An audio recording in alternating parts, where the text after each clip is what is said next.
آپ وہ پیسوں والا تصور اور امانت رکھنے والا اللہ رسول کے ساتھ تو نہیں نہ ہو سکتا. انشاءاللہ اسے تو کھولیں اس گے کا اس بات مطلب کو یہ ہم ہے کہ انشاءاللہ. جو ذمہ داری ہوتی ہے اس کو جو صحیح طور پر نہیں نبھا رہا ہوتا وہ خیانت کر رہا. بہت خوبصورت، بہت خوبصورت. پیر سید عبد الماجد محبوب صاحب، شاہ جی پہلا آج ہمارا پروگرام اس حوالے سے ہمارے لیے بڑا شرف ہے کہ رسول محترم صلی اللہ علیہ وسلم کے مبارک خانوادے کی ایک زیغ وغار شخصیت آپ کی صورت میں آج جلوہ گر ہیں. آپ کا ایک دفعہ پھر خیر مقدم. موضوع سے ہم جڑتے ہیں شاہ جی کہ خیانت کے دنیاوی اور اخروی جو نقصانات ہیں اور جس طرح بندہ مومن اللہ کی رحمت سے محروم ہوتا ہے اس کبھی فعل کی وجہ سے، اس پر کچھ ارشاد ہو. سب سے پہلے تو بار دیگر آپ کا شکریہ ادا کرتا ہوں. جزاک اللہ عامر خیر. فیاضی صاحب کا شکریہ ہے اور ظہیر احمد صاحب کا شکریہ، ARY کی پوری ٹیم کا شکریہ ادا کرتا ہوں. اور اس کے ساتھ ساتھ میں تائیداً جس طرح مفتی صاحب نے گفتگو فرمائی، آپ نے خیر الکلامی ما قل و دل کے مصداق 2 منٹ میں بہت ساری چیزیں آپ نے ارشاد فرما دی ہیں. اول تو آپ نے جو سوال پہلا رکھا ہے میں کچھ اس کے حوالے سے بھی عرض کرنا چاہوں گا، بسم اللہ. اور پھر آپ کے دوسرے سوال کے حوالے سے بھی انشاءاللہ مختصراً. آپ نے فرمایا قرآن کریم سے خیانت کے حوالے سے وضاحت آپ پیش کریں. یاد رکھیے کہ تعرف الاشیاء بازدادها، بالکل ٹھیک، چیزیں اپنی ضد سے جانی جاتی ہیں، پہچانی جاتی ہیں. درست، خیانت کی سمجھ آ ہی نہیں سکتی جب تک امانت کی سمجھ نہ آ جائے. ویلڈ. قرآن کریم میں اللہ تعالیٰ نے خیانت کو سمجھانے کے لیے امانت کو بھی بار بار ارشاد فرمایا ہے اور امانت کو سمجھانے کے لیے امین کا ذکر فرمایا ہے. واہ. اور میں یہ عرض کر دوں قرآن کریم میں اللہ نے لفظ امین کو 10 مرتبہ جو ہے مذکور فرمایا. ماشاء اللہ. 10 دفعہ لفظ امین، امانت بھی آیا ہے، امین بھی آیا ہے، اور اسی مادے سے دیگر الفاظ بھی جو ہیں قرآن کریم میں وارد ہوئے ہیں. لیکن لفظ امین جب بھی قرآن کریم میں آیا آپ نے خیانت کی مذمت کا فرمایا ہے. میں کہتا ہوں اگر امانت کی جو مدحت ہے اور اس کے جو وصف ہے ان کو سمجھ لیا جائے تو خیانت کی مذمت بھی سمجھ آ جاتی ہے، آٹومیٹکلی آ جائے گی، وہ سمجھ آ جاتی ہے. بالکل ٹھیک. تو اچھی امانت جو خوبصورت ہے بات. جب بھی لفظ امین وارد ہوا قرآن کریم میں وہ کبھی نبیوں کے لیے آیا ہے، کبھی جبریل امین کے لیے وارد ہوا ہے. اللہ اکبر، اللہ اکبر. تو یہ لفظ وارد کر کے اللہ بتانا چاہتا ہے کہ امین کو اللہ تعالیٰ نبیوں کی نیابت کی صفات عطا فرماتا ہے، اللہ اکبر. اور امین کو اللہ فرشتوں کی صفات عطا فرماتا ہے. تو جس میں امانت پائی جاتی ہے اسے اللہ فرشتہ صفت فرما دیتا ہے. نزل به الروح، جس طرح سے آیا ہے نزل به الروح الامین، نزل به، وہ جہاں پہ آیا حضرت جبریل امین کے لیے آیا، الامین کا لفظ وہاں حضرت جبریل کے لیے آیا، وہ فرشتہ ہیں. تو معلوم یہ ہوا کہ امانت جو ہے یہ جس شخص میں پائی جائے گی وہ ادنا درجات میں سے نہیں ہوگا، وہ مخلوق میں اعلیٰ درجات میں سے ہوگا. واہ واہ واہ، سبحان اللہ. اور خائن کے لیے اللہ تعالیٰ نے قرآن کریم میں، چونکہ پہلا ہی سوال آپ کا جو ہے، خائن کے لیے اللہ تعالیٰ نے قرآن کریم میں واضح طور پر ارشاد فرما دیا ان اللہ لا يحب الخائنین. اللہ اکبر. اللہ تعالیٰ خائنین کو محبوب نہیں فرماتا، اللہ اکبر. ان سے محبت نہیں فرماتا. تو معلوم آٹومیٹیکلی اس سے سمجھ آ گیا کہ اللہ محبت اس سے فرماتا ہے کہ جو امنا میں سے ہے، سبحان جو اللہ. امین ہے. تو امانت دار اللہ کا محبوب ہوتا ہے، درست. خائن وہ مبغوض بارگاہ الہی ہوتا ہے، ناپسندیدہ بندہ ہے. ناپسندیدہ ہوتا ہے. اللہ اکبر. لہذا قرآن کریم ہمیشہ تبیان لکل شیء، قرآن ہمیشہ ضروری اور اہم چیز کا بیان کرتا ہے، لا یعنی چیز کو کبھی بیان نہیں کرتا. بالکل صحیح. تو اگر خیانت اور امانت کا شخصیت آدمیت کے ساتھ اتنا گہرا تعلق ہے تو قرآن نے اس کو اسی لیے واضح طور پہ بیان کر دیا ہے. اس کے سوا آدمی کو چارہ نہیں ہے کہ اس میں امانت ہو، خیانت نہ ہو. بہت خوبصورت شاہ جی، بہت صراحت سے آپ نے بیان فرما دیا. جس خوبصورتی سے بنیاد رکھی مفتی صاحب نے، اس عمارت کی اچھی بنیاد آپ نے اوپر تعمیر کرنا شروع کیا. اور ڈاکٹر سعید احمد سعیدی صاحب، آج ہماری علماء کی ٹیم جو ہے وہ 3 افراد پر مشتمل ہے. تو مجھے اس سے یہ بات بھی یاد آئی ڈاکٹر صاحب، مفتی صاحب، کہ اللہ وطر و یحب الوطر. تو بہت اچھا لگا. 5 ہیں وہ بھی وطر کی صورتحال آج بن جاتی ہے. یہ بھی خوبصورتی کی ایک دلیل ہے. ڈاکٹر صاحب، سوال مفتی صاحب نے جو بات مجھے ارشاد کی تھی اس سے اگلے سوال کا زیادہ مل گیا. میں شارپلی آپ سے پوچھوں گا. کامن پرسیپشن یہ ہے کہ پیسے کا ہیر پھیر جو ہے وہ خیانت ہے اور امانت کی خلاف ورزی ہے. اور خیانت کس طرح کی ہو سکتی ہے؟ اس کے کتنے چہرے ہو سکتے ہیں؟ کچھ اس پہ ذرا آپ ارشاد فرمائیے. میں بہت شکریہ. اس طرف جانے سے پہلے ایک دلچسپ بات گوش گزار کرنی بسم اللہ، کیونکہ اچھی اور دلچسپ بات جو ہے وہ تو ہم فوری جو ہے وہ آن ایئر کرنا چاہتے ہیں. امین امن سے ہے. درست. تو امین جس سوسائٹی میں پائے جاتے ہیں اس سوسائٹی میں امن اور سلامتی کا دور دورہ ہوتا ہے.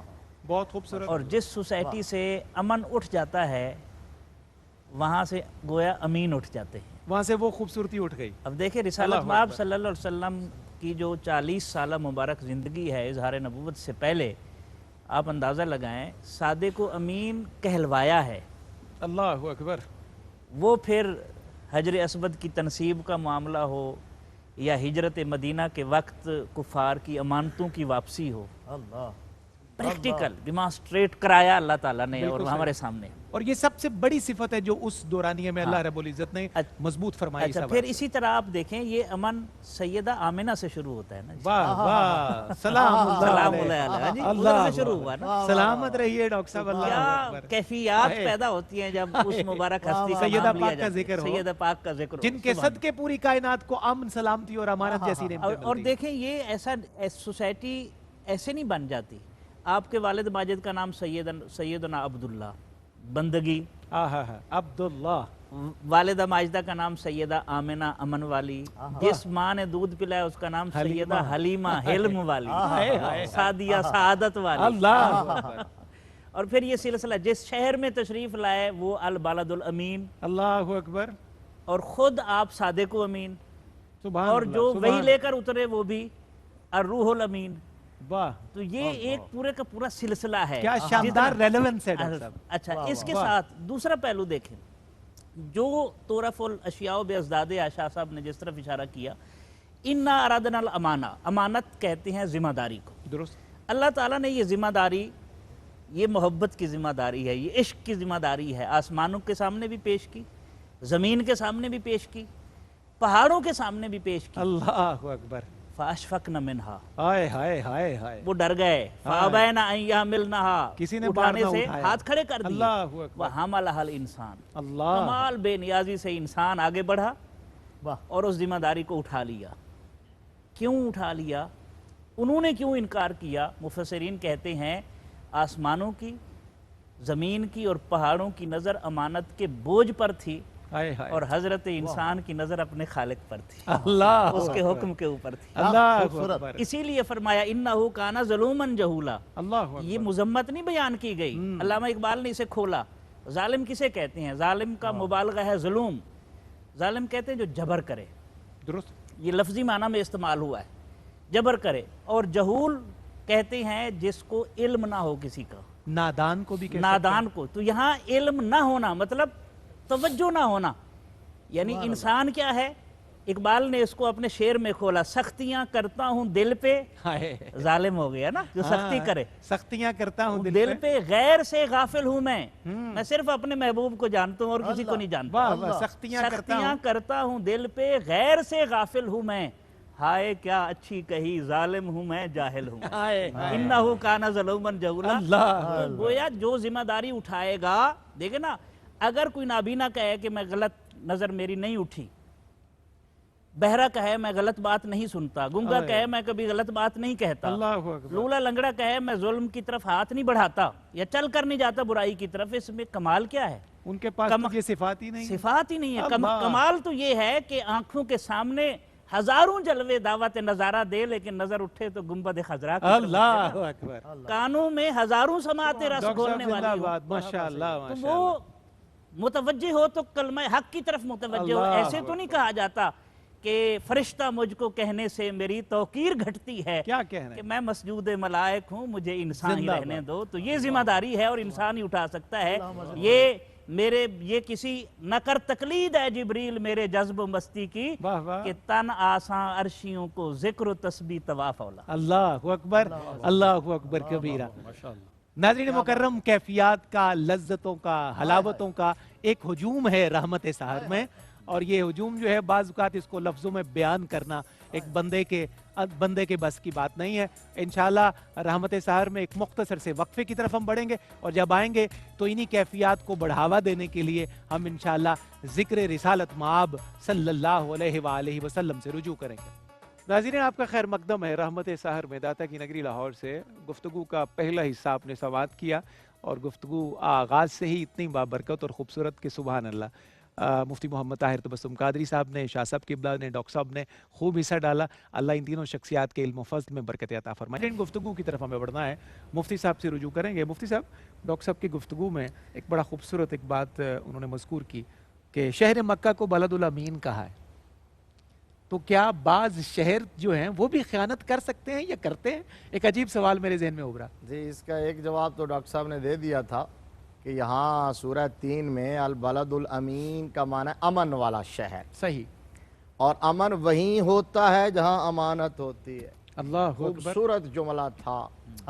اگر معاشرے میں امن چاہتے ہو تو امانت کو رواج دو.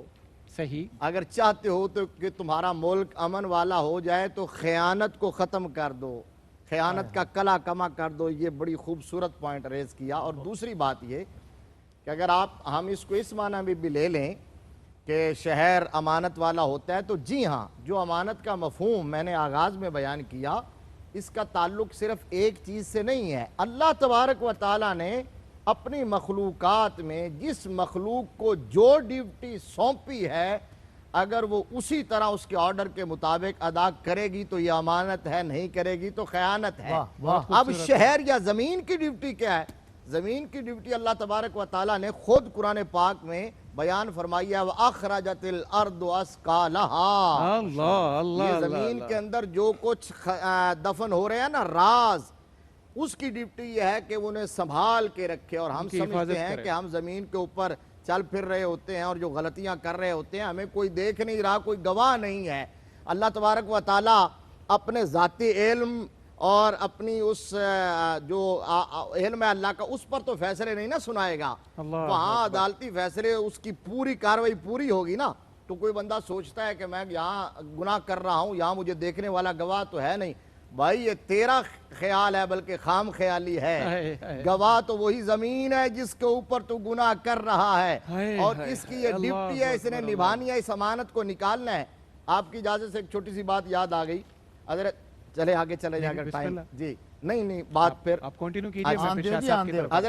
حضرت ابراہیم بن ادم رحمہ اللہ کے پاس ایک بندہ آیا تھا اور اس نے آ کے کہا کہ حضور میں گناہ چھوڑنا چاہتا ہوں لیکن چھوٹتا نہیں. اب بڑی کوشش کی ہے، اسٹرگل کامیاب نہیں ہوا. کوئی مہربانی کر کے ایسی نصیحت کیجئے کہ یہ گناہ مجھ سے چھوٹ جائیں، اس وبا سے نجات مل جائے. تو آپ نے فرمایا پہلی نصیحت یہ ہے کہ جب تو گناہ کرنے لگے نا تو اللہ کا دیا ہوا رزق نہ کھایا کر. اس نے کہا جی یہ کیسے ہو سکتا ہے، کائنات میں ہر نعمت اللہ کی ہے. فرمایا پھر تجھے شرم نہ آئے گی، تو اس کا دیا ہوا رزق بھی کھاتا ہے، نافرمانی بھی کرتا ہے. تو فرمایا دوسری نصیحت یہ ہے کہ جب گناہ کرنے لگے تو اللہ کی زمین سے نکل جایا کر.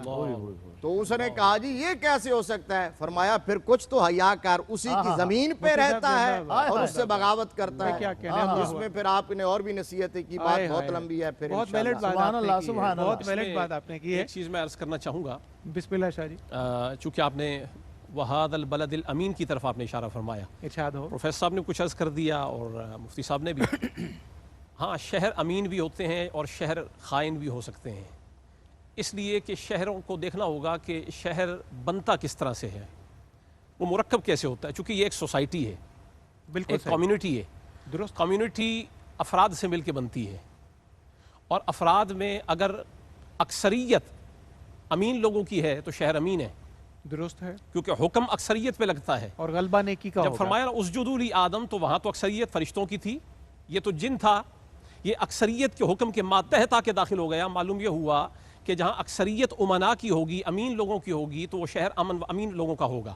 جس شہر میں خائن لوگ زیادہ ہوں گے، کوفی لا یوفی کے مصداق، تو پھر وہ شہر بھی ویسا ہی ہو جاتا ہے. تو شہر خائن بھی ہو سکتے ہیں اس زاویے سے، اور شہر امین بھی ہو سکتے ہیں. بہت شکریہ شاہ جی بات آگے بڑھانے کا. ناظرین مکرم، ابھی ایک بڑی خوبصورت پذیرائی مجھ تک پہنچی ہے. ہمیں خوشی ہوتی ہے جب بھی پروگرام کے حوالے سے ہمارے قافلہ سالار دیکھیں اور محترم حاجی عبد الرؤف صاحب پروگرام دیکھ رہے ہیں، ان کا فیڈ بیک ہمارے سامنے آئے. ہمارا دل بھی بڑھتا ہے، خون بڑھ جاتا ہے، اور پذیرائی کے جذبے بہت بام عروج کی طرف پہنچتے ہیں. اور اس کے بعد اگر جناب عامر فیاضی صاحب ٹرانسمیشن کو دیکھ رہے ہوں اور ٹرانسمیشن کے بارے میں کوئی فیڈ بیک، کوئی تبصرہ عنایت کریں، ہمارے لیے بڑی خوشی کا سامان ہوتا ہے. مفتی صاحب کے لیے خصوصی آج تعریف فرمائی عامر بھائی نے. مفتی صاحب، عامر بھائی کہہ رہے ہیں کہ مفتی صاحب بہت خوبصورت لگ رہے ہیں. ان کی شفقت اور محبت کا بہت روفی صاحب کے وائٹ سوٹ کی بڑی تعریف آئی. ڈاکٹر صاحب کی گفتگو کے بہت حظ اٹھایا اور شاہ صاحب کی آمد کا شکریہ ادا کیا ہے. صفدر بھائی، یہ جو میرے متعلق ہے ہمارے جو ہے نا ہیڈ عامر فیاضی صاحب نے جو جملہ کہا، اس کے پیچھے ایک راز ہے، وہ عامر بھائی اور میں جانتے ہیں. چلیں یہ ممکن ہے وہ راز جو ہے آف ایئر بتانے والا ہو. تو یہ اس پورے گلدستے کی تعریف کی ہے جو آج یہاں کیو ٹی وی کے سیٹ پر رحمت سار میں موجود ہے. اور یہاں پر میں سلامت رکھے ان کی آمین. میں یہاں پر نا ضرور ذکر کرنا چاہتا ہوں کہ میں اپنی بات کر رہا ہوں، میری آواز اتنی اچھی نہیں ہے جتنا یہ انعام الحق آپ کو ایک اچھا ایک ساؤنڈ ریکارڈسٹ ملا ہے. ساؤنڈ وہ بہت اچھی کر کے آواز آپ تک پہنچا رہا ہے، اینڈ میں اس کو اپریشیٹ کرتا ہوں، شاباش دیتا ہوں اس بچے کو. اور میں باقی احباب کی بھی جو ہے نا پذیرائی ضرور کرنا چاہوں گا جو ہمارے کیمرے پہ کھڑے ہو کے ہمارے شاندار پوزز پوری دنیا کے ناظرین تک پہنچاتے ہیں. ناظرین، گفتگو کا سلسلہ اس پذیرائی کے تحدیث نعمت کے شکرانے کے طور پر ہمیں آگے بڑھنا ہے. ڈاکٹر صاحب، شاہ صاحب سے بات آگے بڑھاتا ہوا آپ کی طرف آؤں گا کہ کہا جاتا ہے کہ انسان کا اپنا وجود بھی اللہ رب العزت کی امانت ہے. تو بڑی دفعہ زندگی میں ایسا ہوتا ہے کہ ہم اپنے اس وجود میں ہی خیانت کا بار بار بار بار ارتکاب کرتے ہیں. تو اس حوالے سے کہیے گا کیا اور اسے بچا کیسے جائے؟ اچھا، پہلے تو ایک بات جو شاہ صاحب نے اٹھائی پوائنٹ، بڑا دلچسپ پوائنٹ ہے کہ شہر بھی امین اور خائن ہو سکتے ہیں یا نہیں ہو سکتے. دیکھیں حدیث پاک ہے صحیح بخاری کی، جس نے 100 قتل کیے تھے اسے حکم ملا تھا کہ تم جاؤ القریۃ الصالحہ کی طرف. اللہ اکبر. نیکوں کی بستی نہیں کہا، نیک بستی کی طرف جاؤ. ہائے ہائے ہائے کیا کہنے ڈاکٹر صاحب، قریۃ الصالحہ. قریۃ الصالحہ جس طرح ہم کہتے ہیں نا ملتان شریف، اجمیر شریف، اس کی بنیاد ہے یہ صحیح بخاری کی حدیث پاک. یہ سند ہو گئی. بستی بسانا کھیل نہیں ہے، بستے بستی ہے. بہت اچھا ہے. اور ایک بستی بسانا کھیل نہیں ہے. اور ایک بستی پھر مدینہ پاک کی ہے. ہمارے ایک سرائکی شاعر ہیں، انہوں نے بہت خوب لکھا، عجب شہر تیرا عجب تیری بستی، جہاں پر برستی ہے مستی الستی. عجب شہر تیرا عجب تیری مستی، جہاں پر برستی ہے مستی الستی. جہاں بھول جاتے ہیں سب ہست ہستی، اللہ جہاں بے خودی میں عدم جاگتے ہیں. بھئی کیا کہنے ڈاکٹر صاحب، سبحان اللہ سبحان اللہ. تو یہ ایک حقیقت میں انسان کا انسان کے وجود کا ایک عضو جو ہے وہ امین بھی ہوتا ہے اور خائن بھی ہوتا ہے. اور اس کے وجود اللہ تعالیٰ نے بڑے خوبصورت انداز میں تنبیہ کی انسان کو، ان اللہ یعلم خائنۃ الاعین. اللہ تم اللہ سے کیسے چھپ سکتے ہو؟ اللہ تو تمہاری آنکھوں کی خیانت سے بھی آگاہ ہے. اللہ اکبر. کس نظر سے تم آنکھوں کی خیانت، اس سے زیادہ باریک بھی نہیں کیا ہو سکتی ہے. اقبال نے کہا تھا دل سوز سے خالی ہے، نگہ پاک نہیں ہے، پھر اس میں عجب کیا ہے کہ تو بے باک نہیں ہے. سبحان اللہ. اس سے پتہ چلتا ہے کہ خیانت جو ہے وہ صرف مال میں نہیں ہوتی. مفتی صاحب نے اور شاہ صاحب نے جس طرح اشارہ کیا، وہ جسم کے ایک عضو سے، پاؤں کے ناخن سے لے کر آنکھوں تک اور سر کے بالوں تک خیانت کا ارتکاب ہو سکتا ہے. اللہ اکبر اللہ اکبر. شاہ جی ایک مختصر سا سوال آپ کی خدمت پہ. آنکھوں کی خیانت کی بات ہوئی ہے، اس پہ کچھ ارشاد کیجیے گا. کیونکہ آیت جو پروفیسر صاحب نے آپ نے تلاوت فرمائی ہے، یعلم خائنۃ الاعین، اللہ تعالیٰ آنکھوں کی خیانت کو بھی جانتا ہے. اس آیت کا تعلق صفات کمالیہ کے ساتھ ہے. درست. چونکہ اللہ تعالیٰ کی جو صفات کمالیہ ہیں اس کی جملہ صفات جو ہیں وہ ان صفات کمالیہ کے ماتحت ہیں. صفات کمالیہ جو ہیں یہ مرکزی صفات ہیں اللہ تعالیٰ کی. یعنی ماتحت سے مراد یہ ہے کہ باقی صفات کو اگر سمجھنا ہے تو ان مرکزی صفات کو اگر سمجھ لیا جائے تو اس کی باقی صفات سمجھ میں آ جاتی ہیں. یہ وہ صفات ہیں جو اس کی ذات کی معرفت کے لیے لازم ہیں. ان میں اس کا ارادہ ہے، اس کی حیات ہے، اس کی قدرت ہے اور اس کا علم ہے. یعلم، یہ اس کے علم سے یہ تعلق رکھتی ہے یہ بات. خائنۃ الاعین کی جو بات آتی ہے، آپ اس میں باریکی آپ ملاحظہ فرمائیں کس قدر باریکی ہے کہ آنکھ اگر کنکھیوں سے کسی کو کوئی شخص دیکھتا ہے، اس کی اس خیانت کو، یعنی کسی غیر محرم کو کسی مرد نے دیکھا تو یہ جو خیانت ہے، کسی غیر محرم کو دیکھنا، دزدیدہ نگاہی جسے کہتے ہیں، اس طریقے سے کسی نے دیکھا تو اس کو کیچ کر لینا، اس کو کیپچر کر لینا اور اس پہ مواخذہ کر لینا یہ آسان نہیں ہے. لیکن اللہ کی شان یہ ہے اور اس کے علم کی وسعت کا آپ اندازہ لگائیے کہ کوئی شخص اگر آنکھ کا اتنا بھی خیانت کا مظاہرہ کرتا ہے کہ کسی غیر محرم کو اس نے لمحہ بھر دیکھ لیا، اللہ اکبر، اور ایک لمحے کے عشر عشیر کے مصداق بھی اگر دیکھ لیا تو وہ اس خیانت کو بھی جانتا ہے، اس پر بھی مواخذہ کرنے والا ہے. اور اسی بابت قرآن کریم میں مختلف مقامات پہ بھی ارشاد ہے اسی کے ذیل میں. لیکن اس کے ساتھ ساتھ حدیث شریف جو اس کی شارح ہے، حدیث شریف میں حضور پاک صلی اللہ علیہ وسلم ارشاد فرماتے ہیں یہ جو آنکھ کی خیانت ہے نا، یہ وجود ہے، انسان کے وجود کے ساتھ اس کا تعلق ہے. تو فرمایا لا ينعقد قدم عبد حتى يسأل عن اربعہ، کسی شخص کے قدم جنت میں یا دوزخ میں یا آخرت میں اس وقت تک واقع نہیں ہوں گے جب تک اس سے یہ 4 سوال نہ ہو جائیں. عن عمرہ، اس کی عمر کے بارے میں، عن جسدہ، اس کے جسم کے بارے میں، عن مالہ، اس کے مال کے بارے میں، عن علمہ، اس کے علم کے بارے میں. اس میں عن جسدہ جو ہے اس میں خائنۃ الاعین داخل ہے، آنکھ کی خیانت داخل ہے. تو معلوم یہ ہوا اس پر محاسبہ بھی ہوگا، اس پر مواخذہ بھی ہوگا، لیکن کرے گا وہی جو اس پر قادر ہوگا. تو وہ آنکھ کی خیانت کو جانتا ہے. تو وہ جس طرح مفتی صاحب نے حضرت ابراہیم ادم کا جو واقعہ پیش کیا ہے وہ بہت خوبصورت پیش کیا، وہ اسی کا وہ مفسر ہے. اور اس میں حضرت ابراہیم ادم نے یہ فرمایا کہ وہاں جا کر تو جرم کر، معصیت کا ارتکاب کر جہاں خدا تجھے دیکھتا نہ ہو. اس نے کہا حضور خدا تو ہر جگہ دیکھتا ہے. آپ نے فرمایا اگر خدا ہر جگہ دیکھتا ہے تو پھر معصیت کا ارتکاب تو کیسے کر سکتا ہے؟ اللہ اکبر، اللہ اس لیے یعلم خائنۃ الاعین. بہت شکریہ شاہ صاحب ان ساری باتوں کی صراحت سے بیان کرنے کے لیے. رحمت سحر میں ناظرین ایک مختصر سا وقفہ، پھر آپ سے ملاقات ہوتی ہے.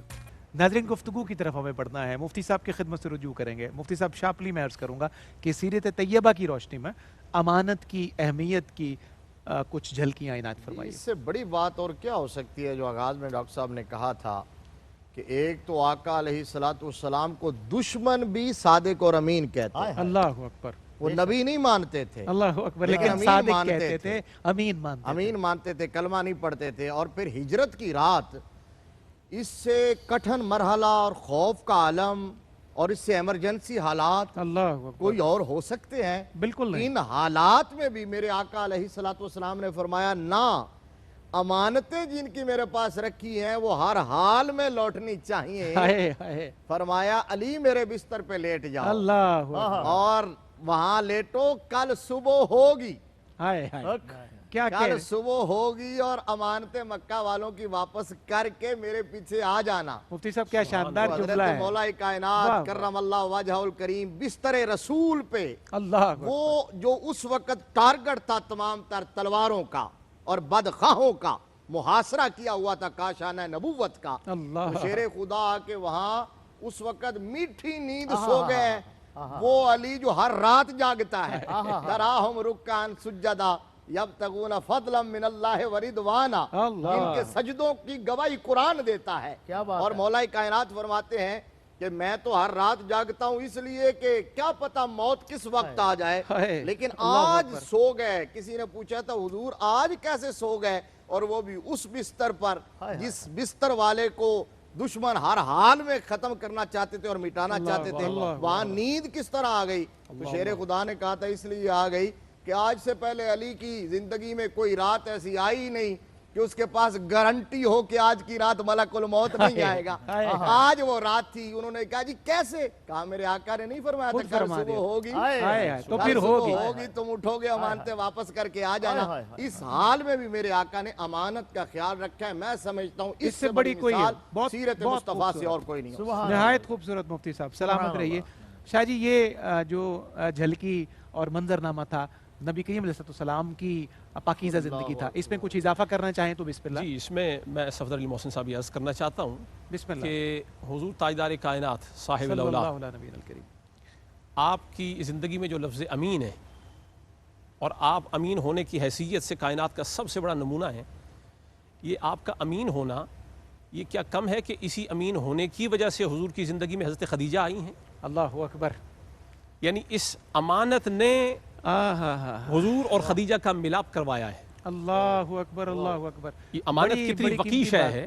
اور حسن اتفاق شاہ جی سیرت کہ کل مصطفیٰ اسی عزت والی خاتون کا دن بھی آنے والا ہے. جی. آج میں جب روفی صاحب نے سیدہ آمنہ پاک کی منقبت پیش کی تھی نا تو میں دل میں اس اتفاق پہ بھی قربان ہو رہا تھا کہ آج حضور کی والدہ محترمہ کا ذکر ہوگا اور کل انشاءاللہ اللہ نے موقع دیا تو کل سیدہ فاطمہ کی والدہ محترمہ کا ذکر ہوگا، سیدہ خدیجہ پاک. ارشاد ہو. یعنی آپ یہ دیکھیے کہ حضرت سیدہ خدیجۃ الکبریٰ رضی اللہ تعالی عنہا، انشاءاللہ کل ان کا تذکرہ جو ہوگا وہ اور اچھے انداز سے بھی ہوگا. لیکن یہ وہ شخصیت ہے کہ جن کا مال اگر نہ ہوتا تو آج اسلام کے اندر وہ زور و شد و مد نہ ہوتا. اس مشکل ترین ساعت میں امانت کی وجہ سے حضور کی سیرت کا حصہ ہے، امانت کی وجہ سے یہ شخصیت داخل ہوئی. دوسری بات یہ ہے کہ حضور کو کفار کی زبان سے اللہ نے پہلے امین کہلوایا. صحیح. دعوت تبلیغ، دعوت توحید جو ہے اور تبلیغی توحید جو ہے اسے موقوف رکھا، پہلے مصطفیٰ کو امین منوایا. اللہ اکبر. تو سیرت محمدیہ میں لفظ امین جو ہے اس کو منوانا یہ اللہ نے اسے مقدم رکھا ہے، تبلیغ کو مؤخر رکھا ہے۔ اس سے معلوم یہ ہوتا ہے کہ امانت کا سیرت مصطفیٰ میں بھی بڑا دخل ہے۔ بہت خوبصورت نقطہ ہے شاہ جی۔ یہ ڈاکٹر صاحب آپ کی طرف مجھے بڑھنا ہے، اور جو خیانت کی مختلف اقسام ہیں، کس قسم کی خیانتیں ایک بندہ انسان سے، حضرت انسان سے سرزد ہوتی ہیں، اس پر کچھ روشنی ہو تاکہ ان سے چھٹکارے کا بھی کوئی سامان ہمیں پھر ملے۔ بالکل آخری لمحات ہیں تو اختصار کے ساتھ کوئی 5-6 اس کی قسمیں بنتی ہیں۔ پہلی قسم تو یہ ہے کہ نااہلوں کو مناصب دے دیے جائیں۔ ایک بندہ اہل نہیں ہے، ایک عرابی آیا، عرابی جیسے آتے تھے محبت سے، ان کا تو ایسے یوں سمجھیں کہ مرکز و محور جو ہوتا تھا نا، رخ مصطفیٰ صلی اللہ علیہ وسلم ہوتا تھا نا، تو وہ آیا اور اس نے سوال کیا دیکھتے ہی، یا رسول اللہ صلی اللہ علیہ وسلم قیامت کب آئے گی؟ تو آپ گفتگو فرماتے رہے، تو وقفہ آیا تو آپ نے فرمایا فَإِذَا ضُيِّعَتِ الْأَمَانَةُ، اللہ اکبر۔ جب امانت جو ہے ضائع کی جائے گی تو فَانْتَظِرِ السَّاعَةَ، تو پھر قیامت کا انتظار کرو۔ اللہ تو اکبر۔ اس نے پھر عرض کی کیف اضاعتها یا رسول اللہ، واہ واہ۔ امانت کیسے ضائع ہوگی؟ تو آپ صلی اللہ علیہ وسلم نے فرمایا جب منصب نااہل کے سپرد کیا جائے گا تو یہ امانت کا ضائع ہونا ہے۔ یعنی منصب جو ہے کسی نااہل بندے کو سونپ دینا، یہ بیسیکلی امانت میں خیانت ہے۔ اچھا، دوسرا اللہ اکبر روفی صاحب، دوسرا اللہ ملازمین، بہت بڑی بات۔ ہاں جی، ملازمین اور جو مزدور ہوتے ہیں ان کی کام چوری۔ ایک کنٹریکٹ ہوا ہے ایک جگہ، آپ ڈیوٹی کرتے ہیں اور اسی وقت میں استاد اگر ٹیوشن پڑھانے چلا جائے، اپنی ڈیوٹی چھوڑ دے، یا ملازمین یہ کریں، یہ بھی امانت میں خیانت ہے۔ صحیح۔ تیسرا، خاص مجالس کی بات کو عام کرنا۔ انما المجالس بالامانہ، حضور صلی اللہ علیہ وسلم کو فرمایا مجلسیں امانت ہوتی ہیں، خاص بات ہوئی ہے آپ اس کو جا کے پبلسائز کر رہے ہیں شرعی طور پر، یہ بھی امانت میں خیانت ہے۔ خاصاً دیگا لہما آگے نہیں مناسب کرنا۔ اچھا، غلط مشورہ دینا، المستشار و مؤتمن، حدیث پاک ہے کہ جس سے مشورہ لیا جا رہا ہے وہ امین ہے، وہ خیانت نہ کرے، اگر غلط مشورہ دے گا وہ خیانت کا مرتکب ہے۔ کسی کا راز ظاہر کرنا، حدیث پاک میں آتا ہے کہ ایک بندہ آیا، بڑی بات، اذا حدث الرجل حدیثہ، اس نے بات کی اور اس کے بعد والتفت، اور وہ چلا گیا، اللہ فہی امانہ، وہ اس کی جو بات ہے نا وہ بھی امانت ہے، اس لیے کہ اس نے آپ کو آگے بیان کرنے کی اجازت نہیں دی۔ اور آخر میں حق تلفی کرنا، یہ بھی کسی کی، یہ بھی خیانت ہے۔ اور تاجر کے بارے میں حضور صلی اللہ علیہ وسلم نے فرمایا وہ التاجر الصدوق الامین، سچا اور امانت دار تاجر جو ہے اس کا حشر قیامت والے دن انبیاء، شہداء اور صدیقین کے ساتھ ہوگا۔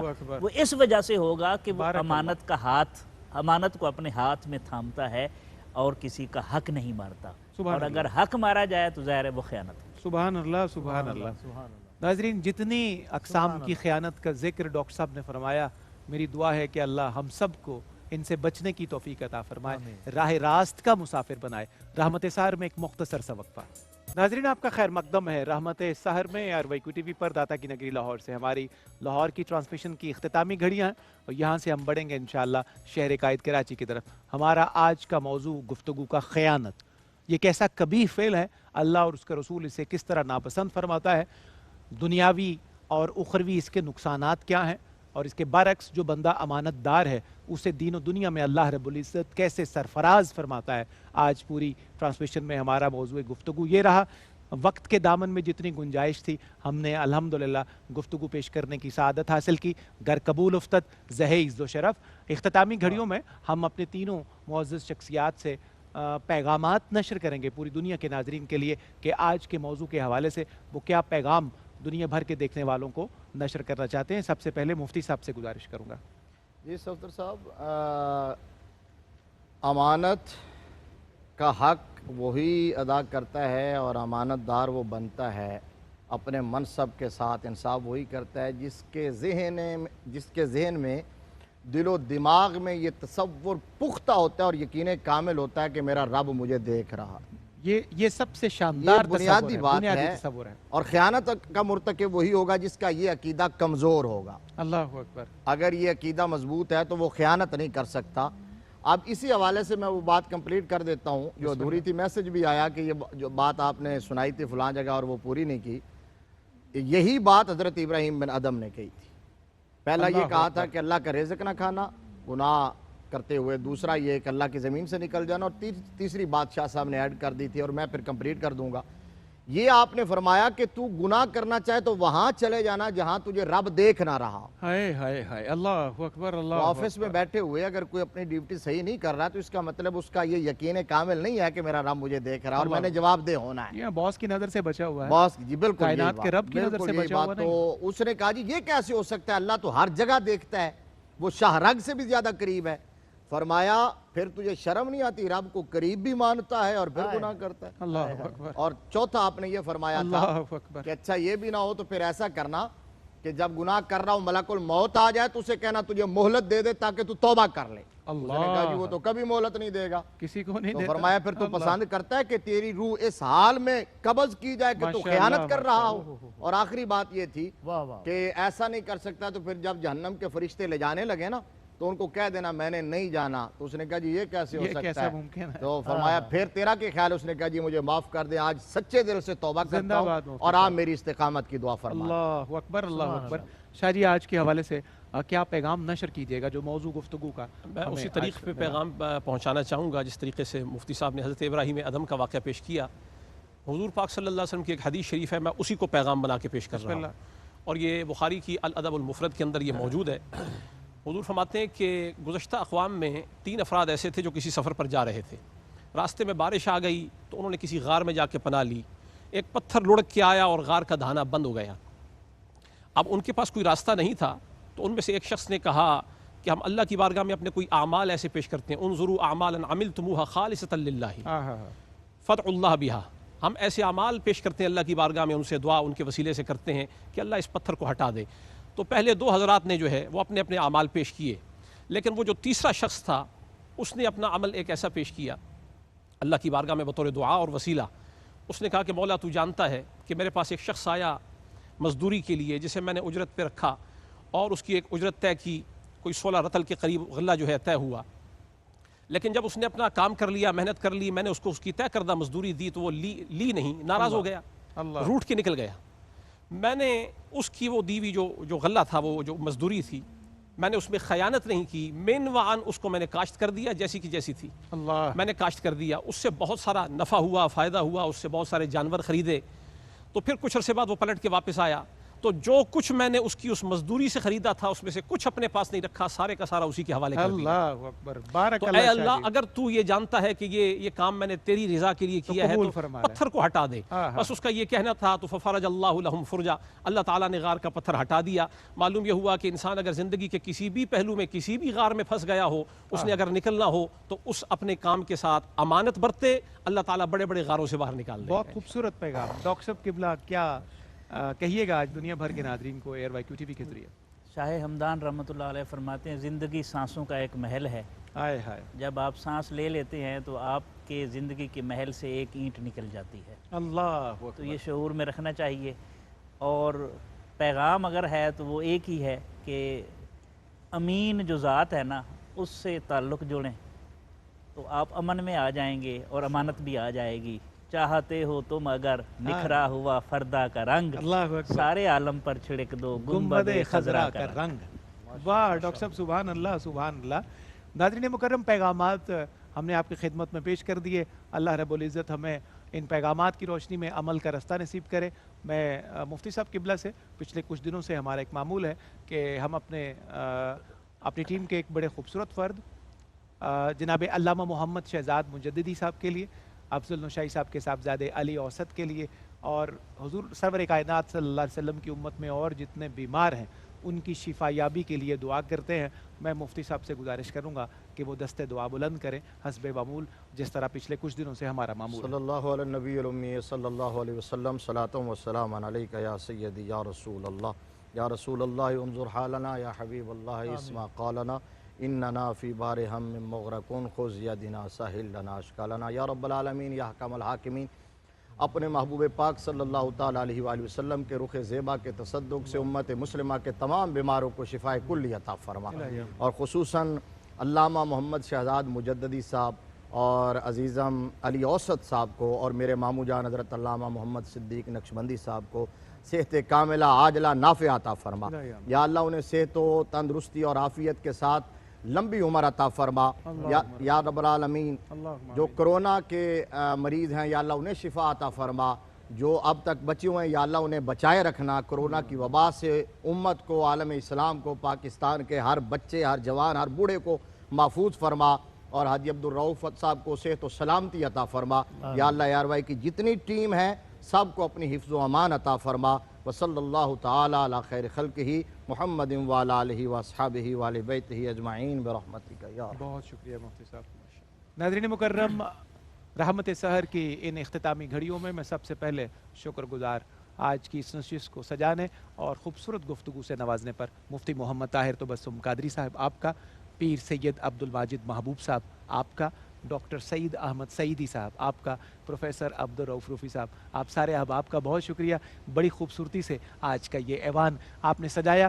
داتا کی نگری سید حجویر کے شہر لاہور سے ہمیں بڑھنا ہے، شہر قائد، روشنیوں کے اجالوں کے شہر کراچی کی طرف۔ حسب معمول چند کلمات نعت شریف کے اور اس کے بعد انشاءاللہ روفی صاحب کی نعت سنتے ہوئے ہم ٹرانسمیشن لاہور سے کراچی کی طرف بڑھائیں گے۔ ہر سخن آپ سے، ہر جنبش لب آپ سے ہے، جناب حنیف نازش قادری کا زمزمہ عقیدت ہے۔ ہر سخن آپ سے، ہر جنبش لب آپ سے ہے، نطق روشن میرا اے ماہ عرب آپ سے ہے، نطق روشن میرا اے ماہ عرب آپ سے ہے۔ اور اپنے ایوان کو شامل کروں گا، جتنی رعنائی ہے عالم میں وہ ہے آپ کا فیض، جتنی رعنائی ہے عالم میں وہ ہے آپ کا فیض، جتنی خوشبو ہے زمانے میں وہ سب آپ سے ہے، جتنی رعنائی ہے عالم میں وہ ہے آپ کا فیض، جتنی خوشبو ہے زمانے میں وہ سب آپ سے ہے۔ آپ کے ذکر منور سے خیالات میں ذوق، آپ کے ذکر منور سے خیالات میں ذوق، حسن خلق آپ سے ہے، حسن ادب آپ سے ہے، حسن خلق آپ سے ہے، حسن ادب آپ سے ہے۔ میری سوچوں میں ہے ہر آن حدیث لولاک، میری سوچوں میں ہے ہر آن حدیث لولاک، میرے آقا میرے ہونے کا سبب آپ سے ہے، میرے آقا میرے ہونے کا سبب آپ سے ہے۔